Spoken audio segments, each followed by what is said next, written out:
శ్రీమతే నమః. సంవత్సరానికి 24 ఏకాదశులు వస్తాయి. 24 ఏకాదశుల్లోనూ ఉపవాసం ఉండి ఏకాదశి వ్రతాన్ని చేసినట్లయితే ఎన్నో ఫలితాలు ఉంటాయి. సంతానం లేని వాళ్ళకి సంతానం కలుగుతుందని, అలానే ఆర్థికంగా వాళ్ళు బాగుంటారని, వాళ్ళకి ఎటువంటి సమస్యలు రావని మన పెద్దవాళ్ళు చెప్తూ ఉంటారు. అలాగే సంతానం కోసం పుత్రదా ఏకాదశి చేస్తూ ఉంటారు. ఆ పుత్రదా ఏకాదశి రోజు సంకల్పం చేసుకుని మళ్ళీ పుత్రదా ఏకాదశి వచ్చే వరకు 24 ఏకాదశుల్లోనూ ఉపవాసం ఉంటే వాళ్ళకి సంతానం కలుగుతుందని చెప్తారు. అలాగే గురువారము ఏకాదశి కలిసి వస్తే అలా గనక ఆ వ్రతాన్ని చేసినట్లయితే రజస్వల దోషాలు పోతాయి. ఇలా ఎన్నో దోషాలు పోతాయి, ఎన్నో లాభాలు ఉంటాయన్నమాట ఏకాదశి ఉపవాసం గనక చేసినట్లయితే. అయితే మరి సంవత్సరానికి 24 ఏకాదశులు ఉపవాసం ఉండాలి అంటే అందరికీ కుదరని పని కదా. ముఖ్యంగా ఆడవాళ్ళకి ఉండడం కుదరదు.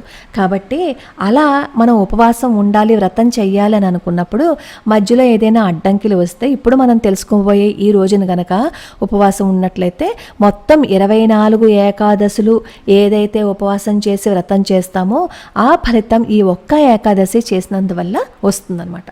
అదేంటో తెలుసుకునే ముందు కృష్ణ పరమాత్మ పాదపద్మాలకి నమస్కరిస్తూ వీడియోలోకి వెళ్ళిపోదాం. జ్యేష్ఠ మాసంలో శుక్లపక్షంలో వస్తుంది. దీని గురించి మనకి మహాభారతంలోనూ వస్తుంది, బ్రహ్మవైవర్త పురాణంలో కూడా ఉంటుంది. ఒకసారి భీమసేనుల వారు వ్యాస మహర్షిని అడుగుతారు, మహాముని, ధర్మరాజు, కుంతీదేవి, అర్జునుడు, నకులుడు, సహదేవుడు, ద్రౌపది వీళ్ళందరూ ఏకాదశి రోజు ఏం తినరు, నేను కూడా ఏకాదశి రోజు ఉపవాసం చేయాలని వాళ్ళందరూ చెప్తూ ఉంటారు. ముఖ్యంగా ధర్మరాజు ఎప్పుడు చెప్తూ ఉంటారు, ఏకాదశి రోజు ఉపవాసం అనేది శాస్త్రాల్లో చెప్పబడింది, కాబట్టి నువ్వు ఉపవాసం ఉండు అంటారు. నాకు తెలుసు అలా ఉండాలని, కానీ ఆకలికి నేను భరించలేను, ఉపవాసం చేయటం నాకు సాధ్యం కాదు, ఆ విషయమే నేను వాళ్ళకి చెప్తూ ఉంటాను. నేను నా శక్తి అనుసారం దానమిస్తాను, యథావిధిగా పూజ చేస్తాను, కానీ ఉపవాసం మాత్రం ఉండలేను. ఉపవాసం లేకుండా ఏకాదశి ఫలితాన్ని నేను ఎలా పొందగలను నాకు చెప్పండి అంటారు. అప్పుడు వ్యాస మహర్షి అంటారు, నువ్వు స్వర్గలోకాలకి వెళ్ళాలి అని అనుకుని నరకలోకవాసాన్ని తప్పించుకోవాలి అని అనుకుంటే ప్రతి నెల 2 ఏకాదశుల్లోనూ ఖచ్చితంగా ఉపవాసం ఉండాలి అని చెప్తే భీమసేనుల వారు అంటారు, ప్రతి సంవత్సరము 24 ఏకాదశుల్లో ఉపవాసం చేయటం నాకు అసాధ్యం, ఆకలిని నేను క్షణకాలం కూడా భరించలేను, రుకం అనే జఠరాగ్ని నా కడుపులో ఎప్పుడూ ఉంటుంది, నేను అతి భోజనం చేస్తేనే ఆ జఠరాగ్ని చల్లారుతుంది, కాబట్టి నేను ఎంత ప్రయత్నం చేసినా సరే 24 ఏకాదశులు ఉండలేను, సంవత్సరంలో ఒకరోజు మాత్రం ఉపవాసం చేస్తాను, కాబట్టి ఇలా ఏదైనా ఉంటే నాకు ఉపదేశం చేయండి అని చెప్తారనమాట. అప్పుడు వ్యాస మహర్షి భీమసేనుల వారికి చెప్తారు, జ్యేష్ఠ మాసం శుక్లపక్షం సూర్యుడు వృషభ రాశిలో కానీ మిథున రాశిలో కానీ ఉన్నప్పుడు వస్తుంది ఒక ఏకాదశి, దాని పేరు నిర్జల ఏకాదశి. ఆ రోజు ఉపవాసం ఉండాలి. నిర్జల అంటే ఏంటి, మంచినీళ్ళు కూడా తాగకూడదు అని అర్థం అనమాట. ఆ రోజు ఆచమనం చేసేటప్పుడు కూడా ఆవగింజంత లేదా బంగారు కణిక మునిగేంత మాత్రమే జలంతో ఆచమనం చేసుకోవాలి, అంతకంటే ఎక్కువగానే తక్కువగానే తీసుకోకూడదు. అలా తీసుకుంటే సురాపానంతో సమానం అవుతుంది, నువ్వు అలా తీసుకునుండు. ఆ రోజు ఏది తినకూడదు, తింటే వ్రతభంగం అయిపోతుంది. ఎప్పటి వరకు తినకూడదు, ఏకాదశి రోజంతా ఉపవాసం ఉండి ద్వాదశి రోజు సూర్యోదయం వరకు మంచినీళ్ళైనా తాగకూడదు. ఈ విధంగా కనుక నిర్జలంగా పాటిస్తే సంవత్సరంలోని అన్ని ఏకాదశులు పాటించిన ఫలితాన్ని పొందగలుగుతాడు. ద్వాదశి రోజు తెల్లవారుజాముని లేచేసి స్నానం చేసేసి బంగారాన్ని జలాన్ని బ్రాహ్మణులకి దానం ఇవ్వాలి అని చెప్పి ఈ ఏకాదశి పాటించడం ద్వారా వచ్చే పుణ్యాన్ని చెప్తాను విను అని. ఈ ఏకాదశి పాటించటం వల్లేమో సంవత్సరంలో అన్ని ఏకాదశులను పాటించిన ఫలితం వస్తుంది. అలాగే శంఖచక్ర గదా పద్మధారి అయిన విష్ణు భగవానుడు ఒకసారి నాతో పలుకుతూ, సర్వధర్మాలను విడిచి నాకు శరణాగతుడై ఈ నిర్జల ఏకాదశిని పాటించే వ్యక్తి నాకు అత్యంత ప్రియమైన వాడు అని చెప్పారు. కాబట్టి నువ్వు ఈ ఏకాదశిని పాటించు, ఈ ఏకాదశి వ్రతాన్ని చెయ్యి, నీకెంతకంటా నేనేం చెప్పగలను, ఏకాదశి రోజులో భోజనం చేయకూడదు అని చెప్తారు కదా. నిర్జల ఏకాదశి రోజు జలపానం కూడా నిషేధించడం అయింది. ఈ ఏకాదశిని పాటించడం ద్వారా మనిషి సకల తీర్థక్షేత్ర దర్శనాన్ని పొందుతాడు. అటువంటి వ్యక్తికి మరణ సమయంలో భీకరాకారులైన యమదూతలు కనిపించరు, విష్ణుదూతలు ఆయన దగ్గరికి వచ్చి విష్ణులోకానికి తీసుకువెళ్ళిపోతారు. ఈ ఏకాదశి రోజున జలాన్ని గోవులని దానం చేసేవాడు సకల పాప విముక్తుడవుతాడు అని చెప్పారనమాట. పాండవులు కూడా ఈ ఏకాదశి మహిమని విని శ్రద్ధతో పాటించాలని దృఢంగా నిశ్చయించుకున్నారు. ఆ రోజు నుంచి భీమసేనుడు నిర్జల ఏకాదశిని పాటించడం ప్రారంభించారనమాట. అందువల్లే ఇది పాండవ నిర్జల ఏకాదశి అని, భీమసేన ఏకాదశి అని ప్రసిద్ధి చెందింది. ఈ ఏకాదశిని చేస్తేట మందర పర్వతమంతటి పాపమైనా సరే భస్మమైపోతుందట. ఈ ఏకాదశి రోజు చేసే తీర్థస్నానం కానీ, దానం కానీ, వేద మంత్రోచ్చారణ కానీ, యజ్ఞం కానీ ఇవేవైనా సరే నశింపు లేనివిగా అయిపోతాయి అని చెప్పి శ్రీకృష్ణ పరమాత్మే చెప్పారు అని వ్యాస మహర్షి పాండవులకి చెప్పారు. ఈ నిర్జల ఏకాదశి జూన్ 18వ తారీఖున వచ్చింది.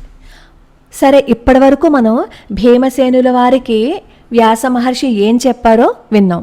అసలు ఆ రోజున మనం ఏం చేయాలో తెలుసుకుందాం. నిర్జల ఏకాదశి రోజు నీరు తాగకూడదు అని చెప్తారు. అయితే ఇది ఎవరికి అంటే ఆరోగ్యంగా ఉన్నవాళ్ళకి. ఆరోగ్యంగా ఉన్నవాళ్ళే అయినా సరే ఇప్పటి పరిస్థితులలో తాగకుండా ఉండలేరు. కాబట్టి కాస్త మంచినీళ్ళు, పళ్ళు తీసుకోవచ్చు అని చెప్పి శాస్త్రం చెప్తోంది. అనారోగ్యంగా ఉన్నవాళ్ళు పూర్తి ఉపవాసం ఉండక్కర్లేదు. అలా ఉపవాసం ఉండాలి అని అనుకుంటే నీరు, పండు తీసుకోవచ్చు. కాబట్టి ఆరోగ్యాన్ని పాడు చేసుకుని పూర్తిగా నీళ్లు కూడా తాగకుండా ఉపవాసం ఉండకండి. అది శక్తిని బట్టి ఉంటుందన్నమాట. ఎవరి శరీర తత్వాన్ని బట్టి ఆధారపడి ఉంటుంది. ఈ కలియుగంలో ఇవన్నీ ఎంత ఉపవాసాలు ఉండలేం కాబట్టి కాస్త నీళ్లు, పళ్ళు తీసుకోవచ్చు. అయితే ఈ నిర్జల ఏకాదశి రోజున తెల్లవారుజామున నిద్రలేచి స్నానం చేసి ఉపవాసం ఉండాలి అని దేవుడికి ప్రార్థన చేసుకోవాలంటే ముందు సంకల్పం చెప్పుకోవాలన్నమాట. నేను ఈ రోజంతా ఉపవాసం ఉంటాను కదా, శక్తిని నాకు ప్రసాదించు అని. అలానే ఏకాదశి ఉపవాసం చేసేటప్పుడు ముందు రోజు రాత్రి కూడా పలహారమే చెయ్యాలి అని చెప్తారు. ముందు రోజు కూడా మద్య మాంసాలు ముట్టకూడదు. అలానే రాత్రి పలహారమే చెయ్యాలి. ఇంట్లో సంకల్పం చేసుకుంటాం కదా, చేసుకున్న తర్వాత విష్ణుమూర్తిని చక్కగా అలంకరించి ఆవు నేతితో దీపారాధన చెయ్యాలి. చేసి ఆ తర్వాత తులసి మొక్క దగ్గరికి వచ్చి తులసి మొక్కకి కూడా పూజ చేసి అక్కడ ఆవు నేతి దీపారాధన వెలిగించాలి. వెలిగించిన తర్వాత తులసి మొక్క చుట్టూ 5 లేదా 7 లేదా 11 ప్రదక్షిణలు చెయ్యాలి. తర్వాత మనం కథ చెప్పుకున్నాం కదా ఇందాక, వ్యాస మహర్షి భీమసేనుల వారికి ఏం చెప్పారు అనేది, ఆ కథను చదివి హారతి ఇవ్వాలన్నమాట. ఆ తర్వాత ఆ రోజంతా నమో భగవతే వాసుదేవాయ అనే నామాన్ని జపిస్తూ స్వామివారిని తలుచుకుంటూ ప్రార్థన చెయ్యాలి. అయితే ఎప్పుడైనా సరే ఏకాదశి ఉపవాసం సమయాలలో రాత్రి నిద్రపోకూడదు అని చెప్తారు. కానీ మర్నాడు ఆఫీసులకి వెళ్ళవలసి ఉంటుంది కాబట్టి అలాంటి పని మాత్రం చేయకండి.